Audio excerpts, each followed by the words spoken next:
Have you ever thought about making a podcast? Yeah, we're doing it. I know I have. You get it? So, when we were thinking about putting out a podcast, we wanted to make sure that we had all of the, software things that we needed to record. We wanted to have all the things that we needed to edit. And it seemed like there was a lot of different things and a lot of different places. But what we found was Spotify for podcasters. And that was really what we needed to open the door to all of those different things. They have it all. Right. I'm a technology dummy, but with the Spotify for podcasters, you can use it from your phone or you can use it from your computer. So even if you travel or you're on the road, you can still do your podcast. If you want to go interview somebody at their house, you can do that with your phone, which is super cool. And then, you can distribute your podcast on it's called rebranded, but it was Anchor before. Now it's Spotify for podcasters. Yeah. Nice. You can also do video podcasts, have conversations with your fans. You can take it to the next level even and have a Q&A or polls. So with that, you can also earn money doing ads like this one. What? Best of all, it's totally free. So it's free. So don't miss out. If you have a voice and you want to get it out there to the public, don't be scared. Just get on to Did you say skirt? Spotify.com/podcasters. Or you can download the Spotify for Podcasters app on any app store. So Spotify.com/podcasters to get started putting your crazy voice out there on the internet. And getting fringy. That's Do right. it. Stay fringy, my peeps. Do it.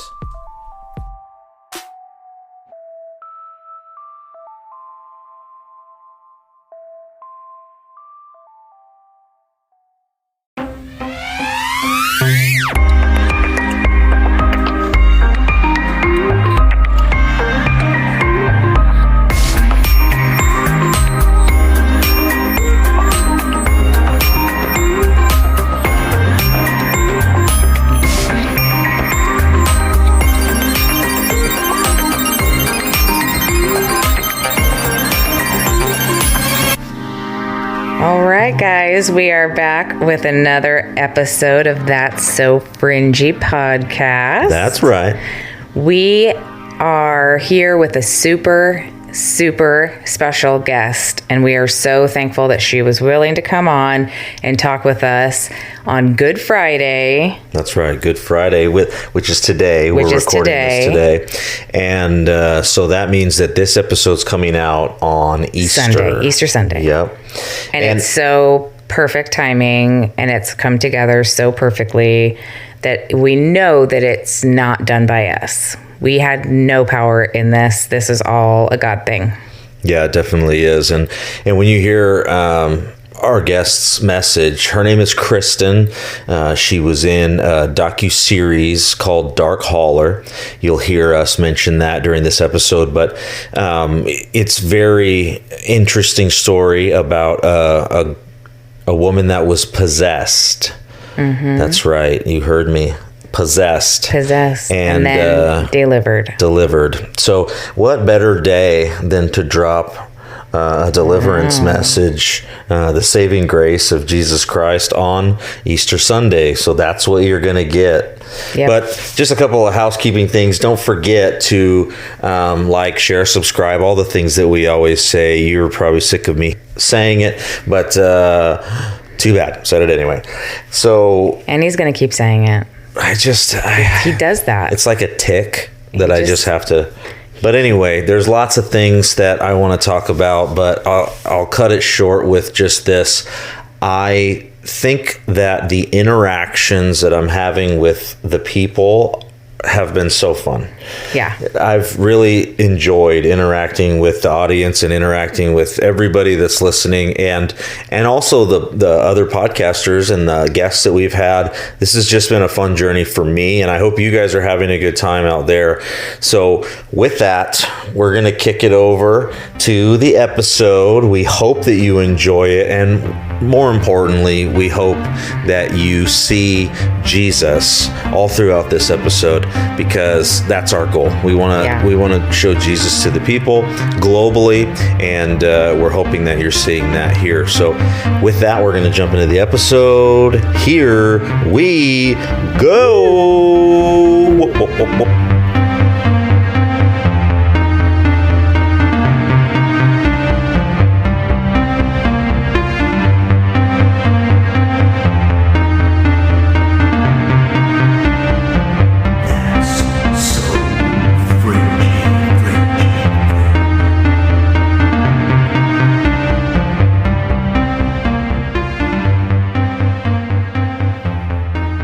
All right, you guys, welcome back to That's So Fringy podcast. I'm Rick. I'm Kristen. And I'm Bethany.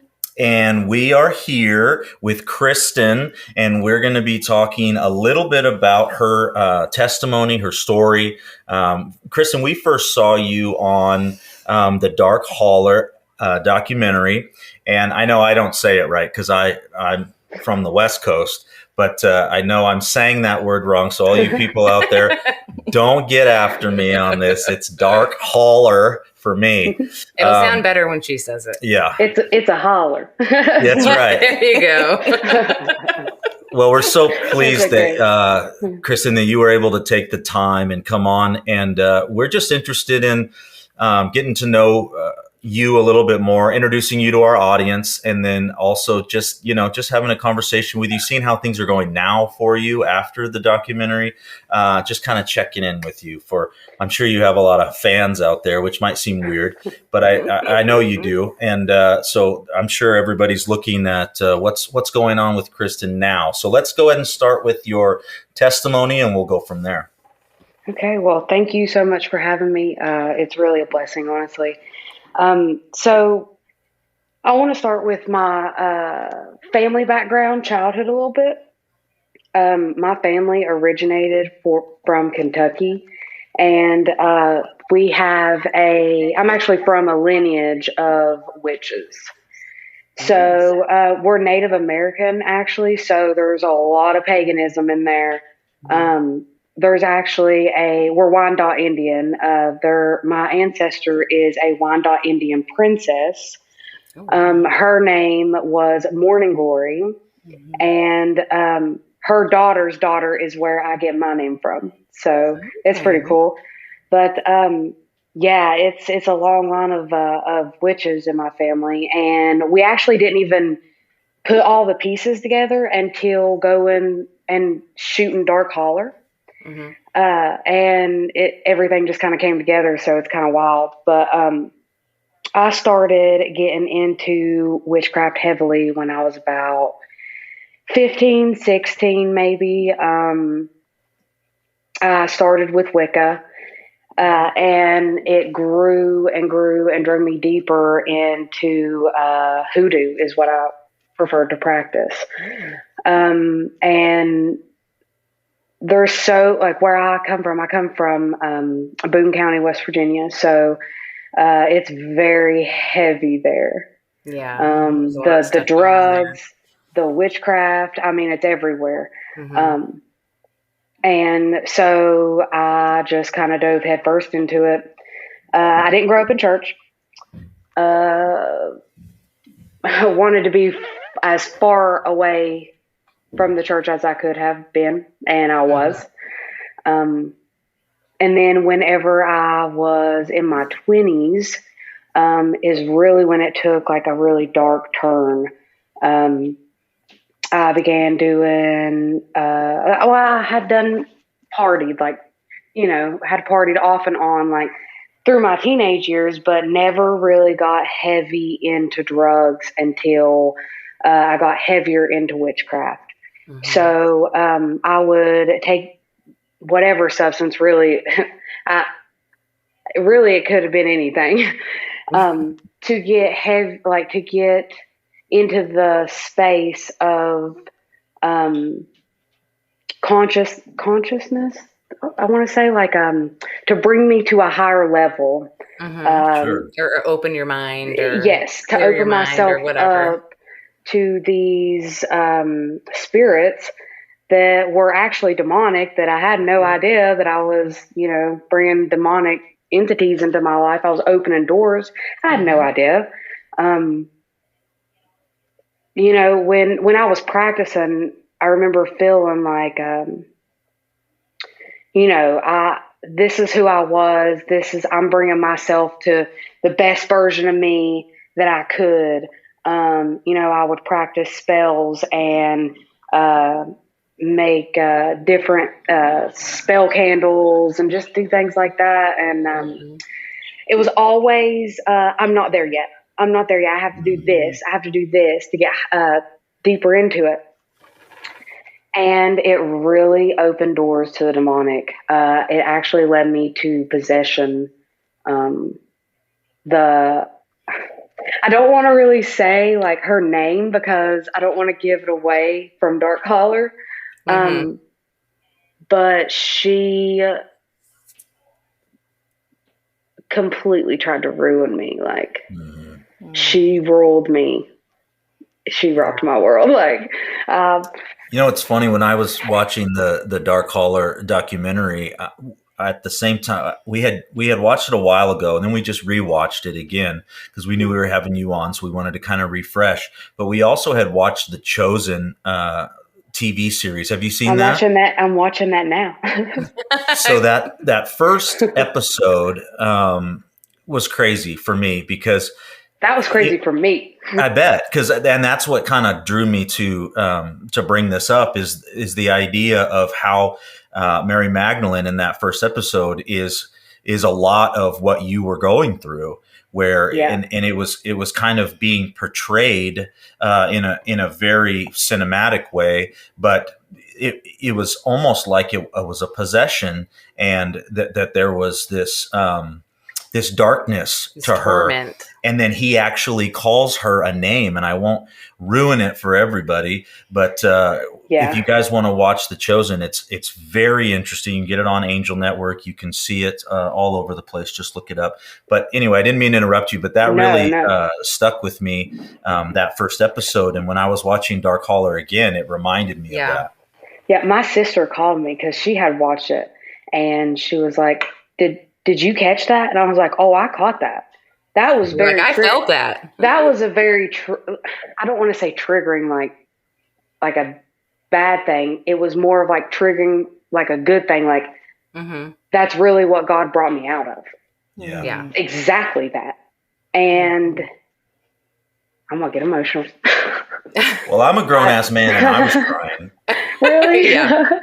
As soon as Jesus walks up to her and that interaction, it's so powerful, and I'm sure that was triggering for you. Yeah, it really was.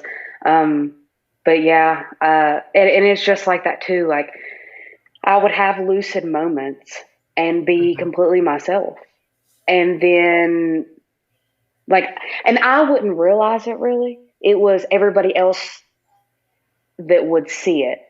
Like my mom, she talks about how there would be certain people that would come around me and I would just get sick. I would, I remember my aunt told me that she would pray for me one time, and I got so sick. I had to leave my mom's. My sister would try to talk the gospel with me, because they seen everything I was going through. Well, at that time, nobody had any idea what was really happening. Right. They had no idea that I was going through possession because I had opened these doors through witchcraft. Nobody knew. So, I tried to fight my sister just because she was talking about the Bible with me. Like it was really dark. It got really bad. But yeah, I had came out of that when I was saved. My baptism turned to be an exorcism, and it completely made a shift, like within the church of New Haven, where we're from. New Haven, it's now on Main Street in Boone County, West Virginia, right there in, I think it's Madison or Danville. The towns are so close. but it's right there on Main Street for anybody that's listening. If they're from there, it's a great church. Completely changed the way that everybody lived. I mean, my friend Darian, she still to this day says it's one of the best days of her life because it had given her an entire new perspective of the scriptures. Yeah. Like she didn't even know that stuff was real. It's not something that's talked about. Right. Exactly. It's either, oh, that was back in biblical times, or we just don't talk about that. Because if you talk about it, you're going to bring it on to yourself. Well, it's actually the opposite. Christians experience spiritual warfare the same as non-believers can experience, spiritual warfare and things. But it's something that we as Christians should talk about because it gives us those categories to combat them. Right. If you don't know how to combat these things, then you're just completely oblivious. And it's all through the Bible. Like, I don't understand how people are not seeing it. Right. I mean, that's what we always say is knowledge is your power. You have to know your enemy in order to fight them. I mean, it's absolutely. But for some reason, the church just shies away from it so much. We grew up in the church, and it's like some of this stuff I didn't find out till like in the last 5 years that all this stuff is in the Bible. And I'm like, wow, this is a way cooler book than I thought. And thing is though, is that we're going to start seeing a lot more of it. Yep. Like the paganism is rampant right now. Yeah. Yep. More so than when I started being when I got into witchcraft till now. Like, it's the cool thing to do now. Mm-hmm. And it's being marketed as, white magic and all the Wiccan stuff. It's like, it's so harmless. It's white magic. Well, there is no difference between white magic and it's all bad. It's all dark. And we're supposed to stay away from all of it. Yeah, absolutely. I actually want to read something really quick to you guys. It's in Deuteronomy 18, verse 10. It says, "Let no one be found among you who sacrifices their son or daughter in the fire, who practices divination or sorcery, interprets omens, engages in witchcraft, or casts spells, or who is a medium or spiritualist, or who consults the dead. Anyone who does these things is detestable to the Lord, an abomination to the Lord. Because of these same detestable practices, the Lord your God will drive out those nations before you. You must be blameless before the Lord your God." That's scripture. Yeah.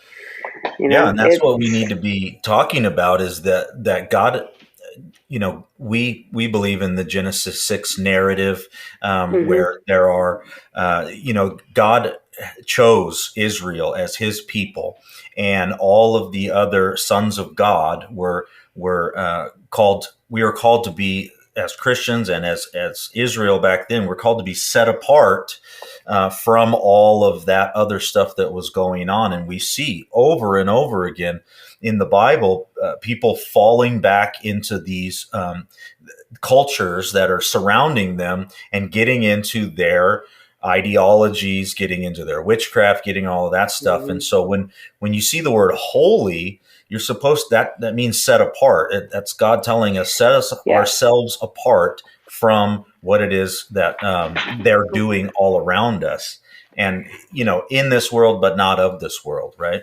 Yeah, that's it. You took the words out of my mouth. Yep, we are in this world. We're not of this world, and it's very, very true. And it's so scary though, because once you're open and you know these things and you can see them, you see even in the church that they're using New Age and witchcraft and things, the enneagram practices, New Age, it's really scary. It really is. But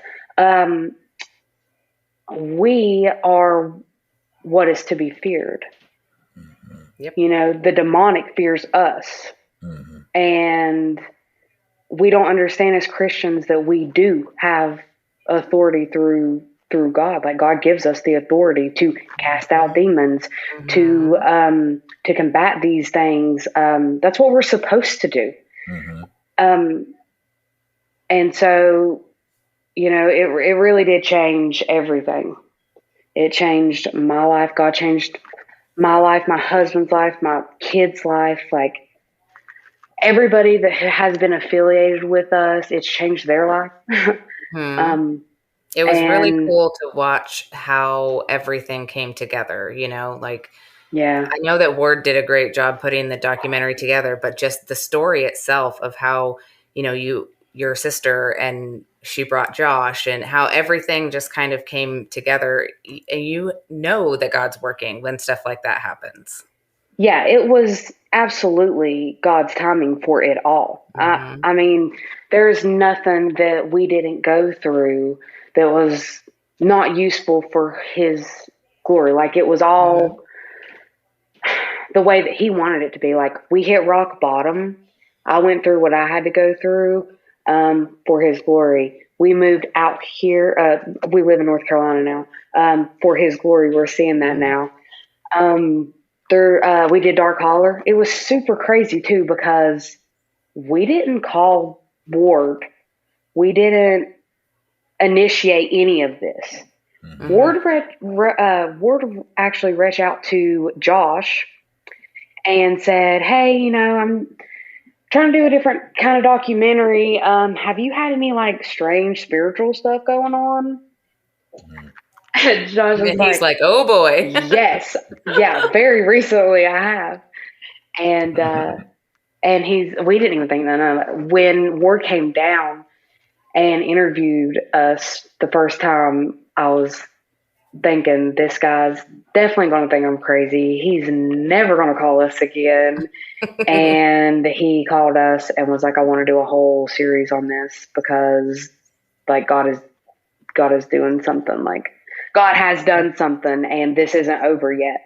Yeah. And same thing with Cultish. We ended up, I think, very recently after we shot the first episode of Dark Holler, we did a Cultish podcast. And there was actually it was a 3-part series. And I don't know if you guys have heard it, but it's called The Exorcism of Kristen Bellamy. And it is phenomenal. Like Josh even blew me away. Like there was stuff that we were finding out as we were doing, like shooting Dark Holler, filming Cultish, like there's still things that we're finding out. Yeah. It's crazy.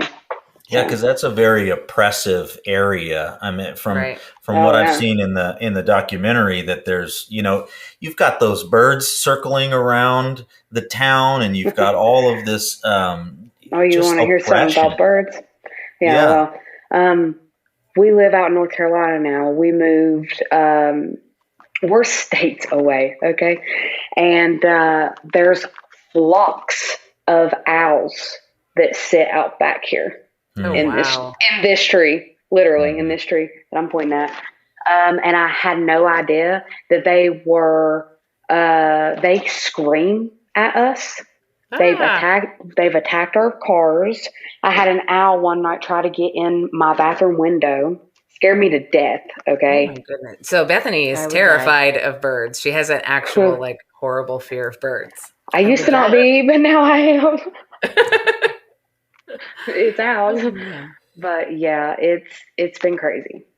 Yeah, when you dig into the symbolism of all of the owls and all of the symbolism that goes with the occult, it's really not that shocking, but that's the part of knowing your enemy. You know, you have to know the symbolism. You have to know how the demonic works. You have to know all that stuff. And it doesn't mean that you have to, you know, become a Wiccan or do all that, but it is a good idea to at least know the occult and what they believe and how they practice and those type of things, so that you can see, as you were saying earlier, you can see those symbols, you can see those things. And, you know, a flock full of owls in somebody's backyard is not normal, but when you put it in your context, it makes perfect sense why they're hanging around and why they're being aggressive. Yeah. They're mad. They're mad. And I never even knew the owls ran in flocks. Like I didn't know that. I've maybe seen a couple owls in my entire life. I know. It's we live really weird. in the country. I mean, there's like trees and forest everywhere. That's not normal. And I live in the city. Yeah. It's weird. Yeah. But yeah, we've dealt with that. And, there's two things that can happen too. Like, you're either going to be a Christian and you're going to dive in and you're going to know your enemy, like you were talking about, or you're going to be, deceived because, I mean, it's in the church, false teachings, obviously, but it can be in the church. It's all over the internet. It's, like I said, it was the cool thing to do. It's normalized so heavy now. Oh yeah. I've never seen it this bad. Yeah. I think we've talked about this before, but everybody can just feel this like spiritual warfare going on, like ramping up big time. It's spooky kind of, but yeah, it really is. And that's exactly what it is. Everybody wants to talk politics and stuff. Well, it's spiritual. Yes. That's exactly what it is. So, but, so baptism turned into an exorcism. It completely changed everything. I have a question. Do you have much like memory of the actual baptism, like of the event? Do you mind kind of touching on that a little bit for people that maybe haven't watched it yet? So I don't remember going there. I'll start from being at my mom's house. I'll start with the night before because it really puts it into perspective of what was really going on. So the night before my baptism, I was at my mom's house and she had a fireplace in her living room. She woke up to me screaming with numerous voices coming out of me at 3:00 in the morning that night. Okay. She said that what she seen terrified her. It really scarred her. Like, she said that's the scariest thing and the most traumatizing thing that she's been through in her adult life anyways. And so that happened. She said that I was on my knee, like I was begging for God to save me. She said her exact words is there was a spiritual battle going on within her. Wow. And the next day I don't really remember a lot. I do remember everybody showed up at my mom's house. My aunt, both my aunts were there. My cousin Tasha came down there. My sister came down there. Me and my sister were actually like not on very good terms because, like I said, I tried to fight her. It really got bad. And I'm not that person. Yeah. I can talk with somebody. I can debate with somebody. But I was possessed. I was going through something that nobody was understanding, not even myself. So, but anyways, my sister ends up coming down there and, I just remember looking at her and saying, call Josh. And she's scared. I remember the look on her face, she was scared. She froze. She was like, what? Yeah. And so she calls Josh and Josh is like, okay, well, what do you what do you want me to do? And I was like, I'm going to be baptized. I have to be baptized right now. I have to. And everybody's scared. They're mind blown, but they're scared at this point. My mom was really scared. She was like, you don't understand. this is a good thing, but this is not okay because we don't know what's going to happen. Mm-hmm. And at this point, she knew because she had experienced things with my Uncle Craig that I was very close to, who was heavily involved in witchcraft when he was younger. So she's seen demonic things happen like that before. So she knew what was going on. Well, then I don't remember going and being on our way to the park because that's where I was baptized was Madison Park. And I remember Josh and Chris was talking to me, and I remember that they were just like, you're going to think I'm crazy, but they literally was glowing. Like, I don't know how to explain it. Like, they were just like beaming. And they were talking to me, and, you know, they were talking to me like about the gospel and things like that. And I don't remember anything that I said. I just remember being like mesmerized, looking at them like, oh my gosh, Yeah. like you are glowing right now. Like, this is crazy. So, I remember walking into the water, and it felt like something I remember falling, and it felt like something pulled me or pushed me, and I fell. I broke my foot. I broke the metatarsals in my foot and my pinky toe on my left foot. And Josh like grabbed me, and he was like, I remember him saying, "Are you okay? You want to still go?" And I said, "Yeah, let's keep going." And then I remember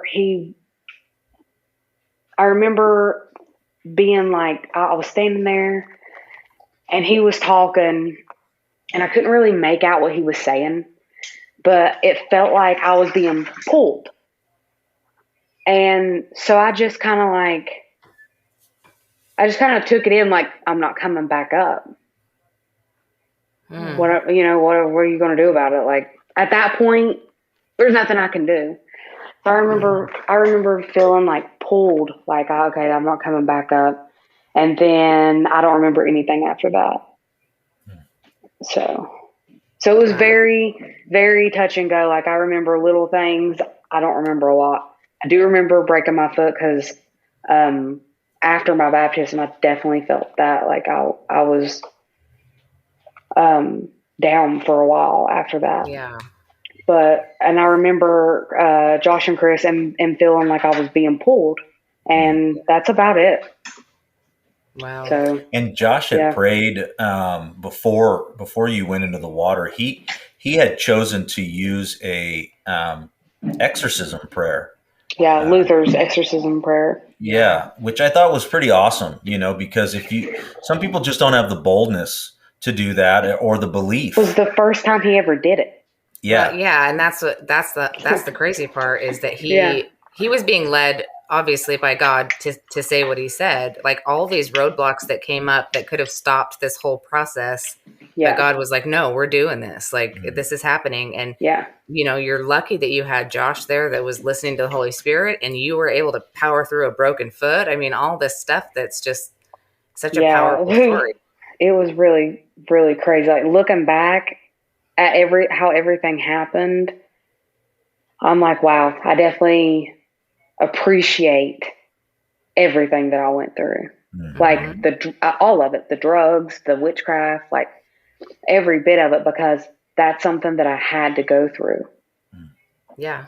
God was putting me through that to strengthen me for what's happening now. Yep. Yeah. Well, not only strengthening you, but strengthening almost your whole community. I mean, everybody that's heard your story in that community and all of the people in that church, like you were saying before, it's impacted multiple lives forever. Yeah. And, it's kind of weird to say that a possession was the catalyst for people coming out of their slumber of Christianity and really waking up to the truth of the gospel. And probably being a lot more bold. I'm sure it helped Josh in his boldness in preaching. Yeah. I know it's helped your friends and your family members. So, I mean, it's such a cool thing to think that God can, as the Bible says, God can turn all things to good if you just let him. Mm-hmm. Yeah, absolutely. Yeah, I was, it blows me away, especially today, because it's like, okay, it's Good Friday. Like, today is when Jesus was put on the cross, and like, he died for me to bring me out of that. Like, I wasn't worthy of that. I'm not worthy of that, Yeah. And that really just blows me away too, because, it's not something that I even asked for it was like, I don't know how to really explain it. Like he blew the door down and was like, "No, you're mine." It's not something that it just happened that way. Yeah. Mm-hmm. And I know Bethany So can probably touch on this more because I know that she, over the years of coming out of kind of some of that dark stuff, has had a lot of guilt and a lot of, shame and that kind of. Do you struggle with any of that type of stuff now, or do you feel like you're just wiped clean? good question. I feel that, okay, there's moments that I feel that way. And then it's literally like God's like, no, you're not going to feel that way because look how far we've come. Like he brought me so far and is still working in me. Like I'll always be growing in grace. But there's times that I do feel that way. But then I'm like, then I just feel like so blessed.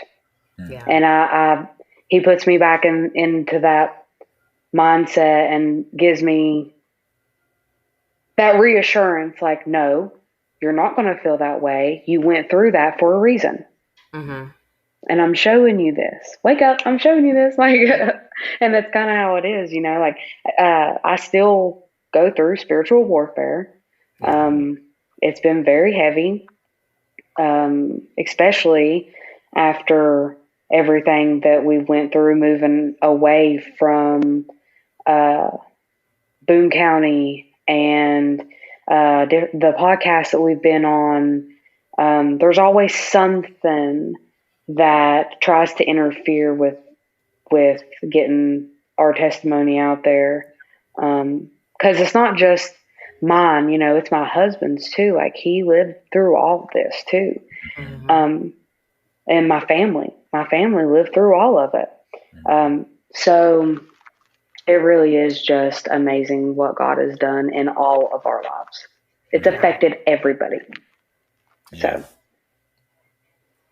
So so after your baptism and your broken foot of being down for a couple of weeks, I'm sure, how then did you continue to live your life? So I actually came out of the occult and ended up in another one. And I'll explain more about that. So I went to I'm not going to name them because I, to be honest with you, I don't know if I can get in trouble. Like it's a big organization. I don't know. But I ended up in a Christian rehab. It was like some woman's garage, and it was awful. It was like how we were talking about the occult is also within false churches. This is how it was. And I had just been recently, like this was within a week. Okay. I knew this was wrong. Like everything that I was going through, it kind of reminded you of like, they believed in if you don't get your, what did they call it? Spiritual language, then there's something wrong. If you don't pass out for the Holy Spirit, like then you don't have it. And they would put you on what they call discipline for that. And me being me, like I'm not going to do that. Well, I left, and my mom and my sister took me there. So I leave, and my mom is like freaking out because she's trying to get a hold of me at this time, and they pretend like they don't even know me. They tried to get me to sign my rights over to them. Oh, geez. Yeah. So their whole goal was to marry. Like they had a guys group and a women's group, and they would pair them, marry them, and send them out to different states to create different churches and things like that. And it was just repetitive. The girl that I was actually like paired up with all the time, she actually was married and sent to Oregon to, play in a church. That's crazy. Yeah. This is actually the first time that I'm talking about them too, I think. But anyways, I left there and I got into church. I mean, I had detoxed myself before I even went to what was supposed to be rehab but wasn't. So I did all that myself. It was all God really, but and I got into New Haven and started living for the Lord. And what really helped me was we had what we call home groups at our good friend Chris and Holly's. Chris actually is the guy that I mentioned that helped baptize me. And I still this day can't thank them enough for like the fellowship that they gave. Like they never made me feel like out of place. Like I don't have a normal, I don't want to say like I don't have a normal testimony, but I don't. Yeah. I mean, no, you don't. I really came out of some dark stuff. And they never made me feel like I was unwanted. And that really helped me. So that's mine and my husband's goal is to share the gospel and make people feel the same way. I mean, there's a lot of people out there that's involved in witchcraft or drugs or drinking, and they're so they're ashamed that they feel, oh, I can't tell them that because they're going to judge me. No, tell me everything because there's nothing you're going to say that I haven't done. Right. You know, or seen, you know, like that's our purpose. Like that's what God's put us through, everything that we needed to go through to get us where we're at now. Yeah. I think a lot of people in this day and age are just searching for something. Like everybody's kind of, there's just this unrest. And so, and the trap of new age is that you're always searching and never finding. That's the whole thing. And but they've branded it to where it's so close to Christianity, but it's just not quite there. If you really know what you're looking for, it's not there, but it's close enough that people are like, yeah, I love Jesus. God is cool, but it's not right.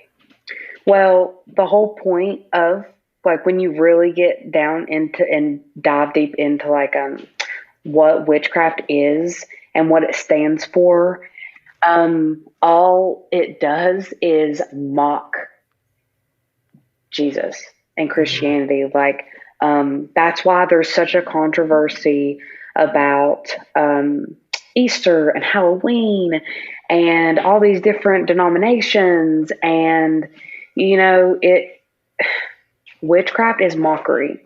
It takes these things and manipulates it into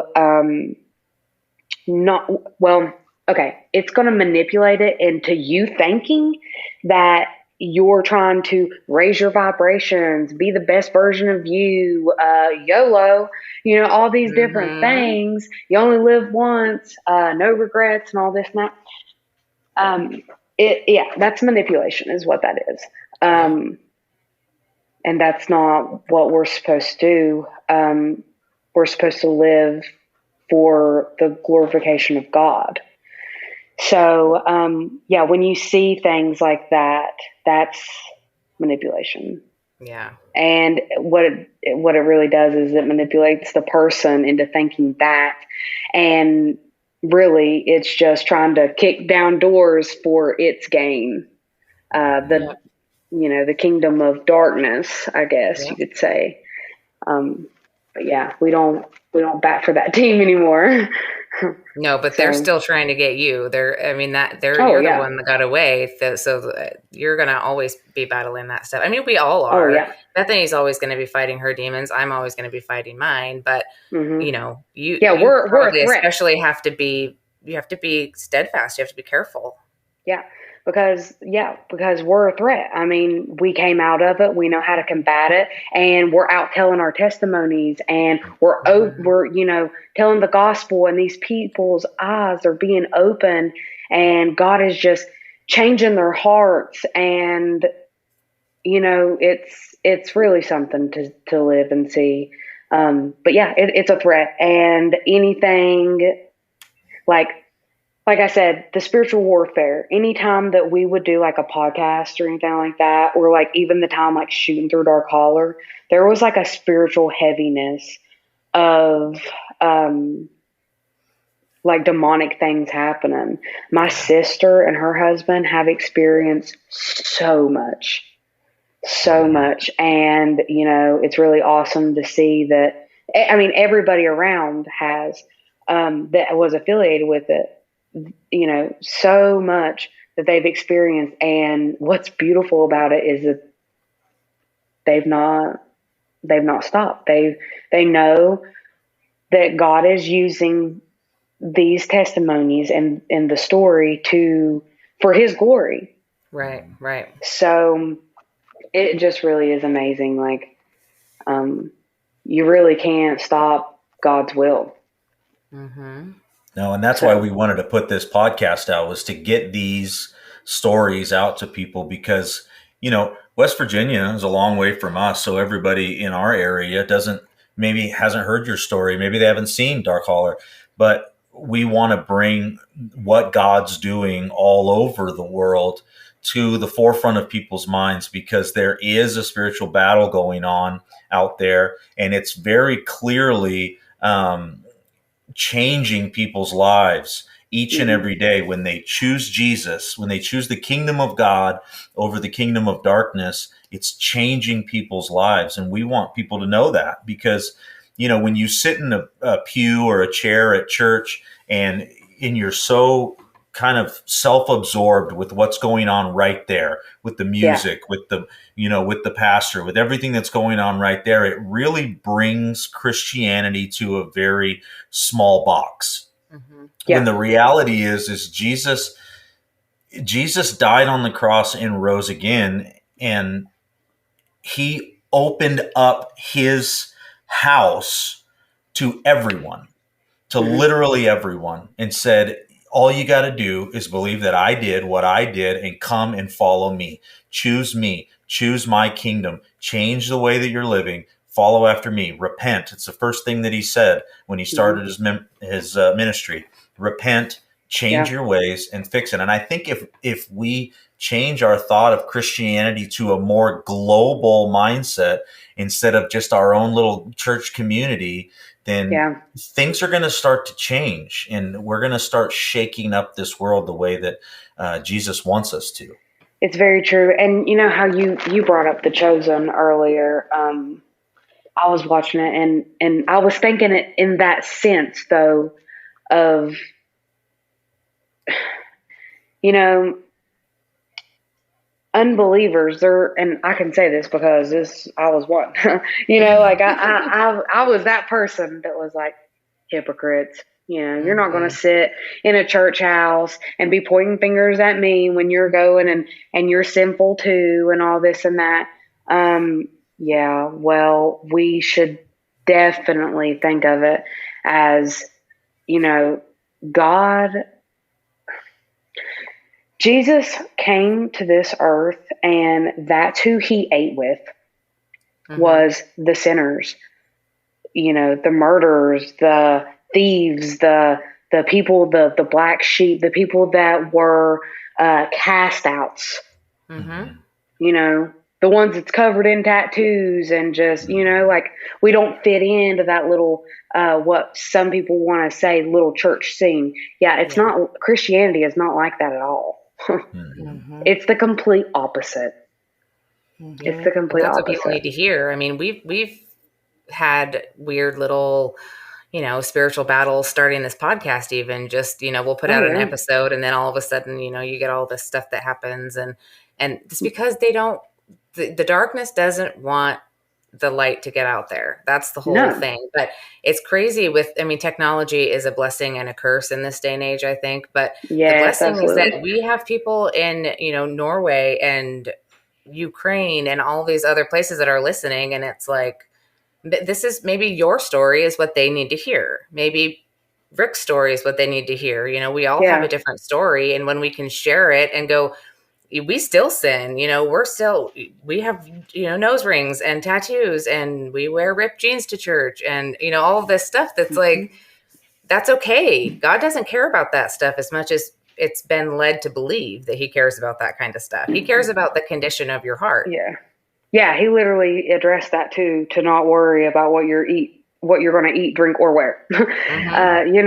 There's the Bible literally is so much more than just a book of, I don't know. I guess a lot of people look at it as, well, I don't want to follow a bunch of rules. Well, it's just so much more than that. Mm-hmm. It's literally a guide of how we should and how we were created to live our lives.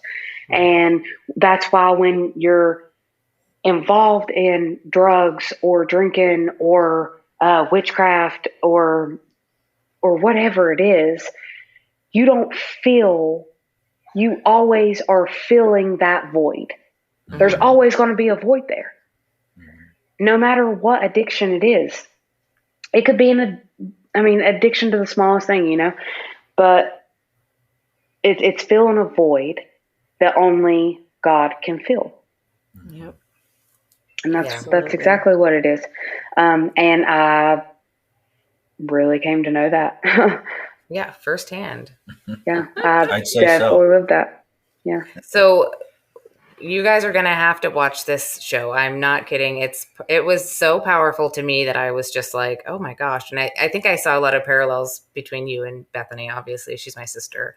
So but it just really spoke to me, the whole story. But so can you tell people like where you're at now? Like, what are you moved to North Carolina, what is your life looking like now? You got married. I saw that. Yes. Congratulations. Yes. Thank you. So Chase and I got married, and we moved to North Carolina. We just got a house today, so that's extremely exciting. We just got into a new church. It has been such a blessing to us. I'm a biology teacher now. My daughter has just been so blessed with such a wonderful private school, and all of her friends and like their families are Christian, and it's just been a blessing for all of us. But I'm a biology teacher now, and I'm actually finishing up my degree at Liberty University. I'm going to be a neurosurgeon. Oh my gosh, that's awesome. Yeah, I have a long road ahead of me, but yeah. But so you've taken the first step. That's the hard part. Me and Bethany are nurses, and we've both talked a million times about going further down the road. The sky's the limit when you get in the medical field. I'm telling you. Yeah, God really, really showed us that we can do all things with Him, and He gave us our purpose and put us where we're at. And He really has like completely changed our lives. I never thought that I would be in college or a teacher, or just I never thought that we would be here. Mm-hmm. Because really before that, like the road that we were on, we were dead. We were dead spiritually, but we were dying physically. Yeah. Yep. So, yeah. And it's funny because, and I don't say funny because it's not funny, but you guys were in, or you were down that path of witchcraft and all of that stuff to better yourself. Mm-hmm. And you were trying to get better, and you were trying to improve your life. But the funny thing is as soon as you relinquished that and held on to God, He changed your whole life, and you are now where you're at. Yeah. And He was like, oh, watch this. Yeah. He's like, oh, you're looking for something? I got you. That's exactly how it is. I actually remember telling my best friend, this is when I was into witchcraft. I was a witch at this time. And I kept on telling her, I actually remember that this is when the possession really started to take effect, because I could,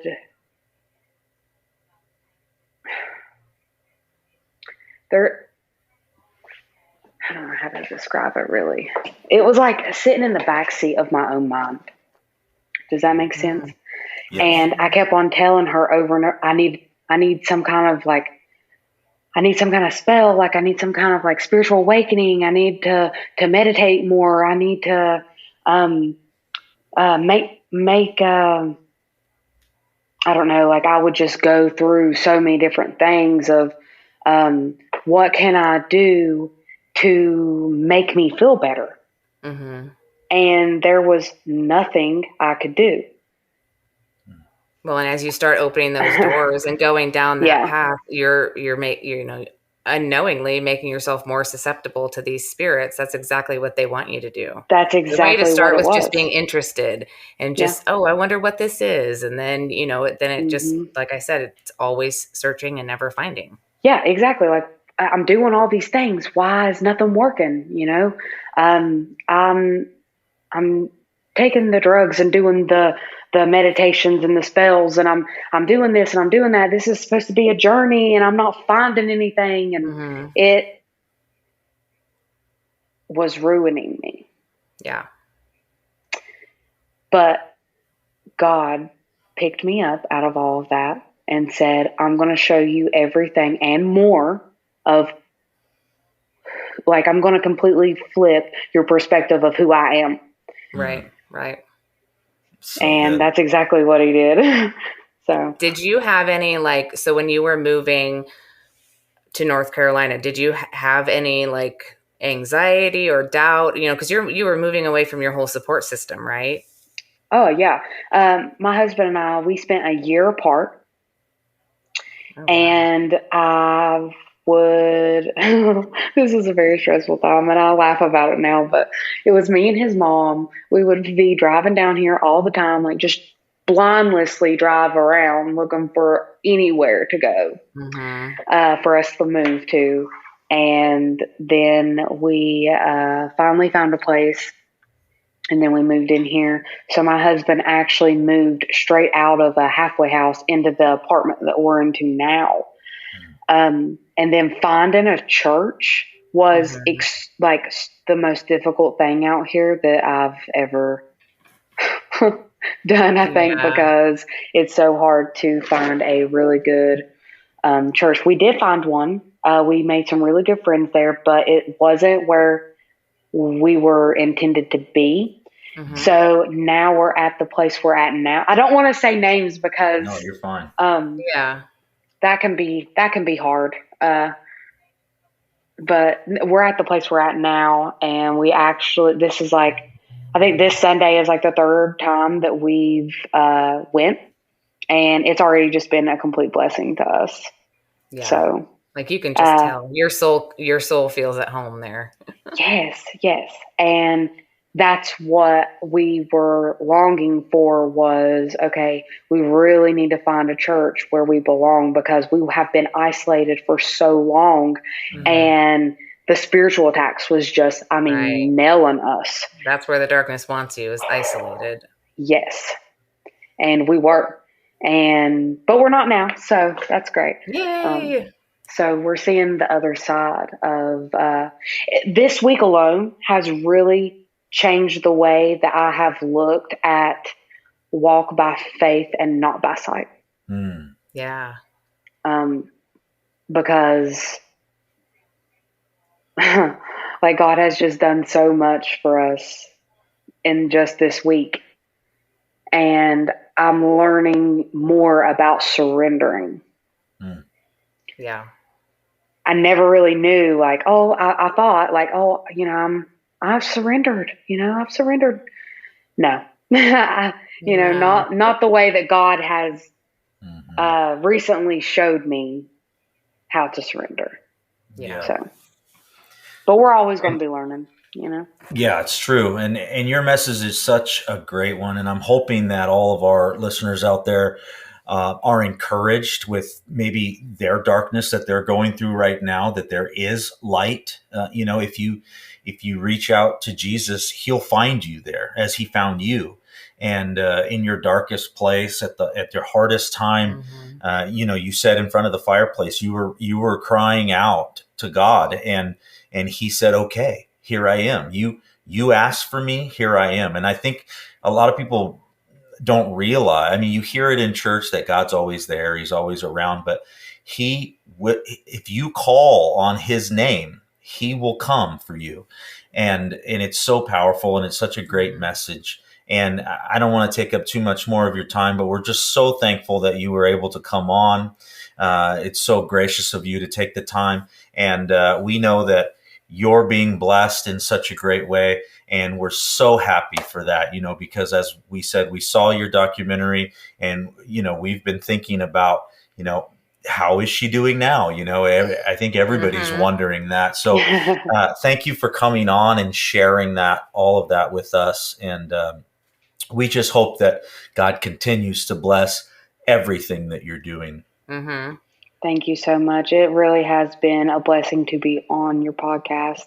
And, anybody that's listening, if they're having a hard time with witchcraft or drugs or drinking or just anything, or just in a bad spot, please feel free to reach out, because I promise that there is light at the end of the tunnel, and there's more than the darkness out there. There's a whole nother life that God can give you.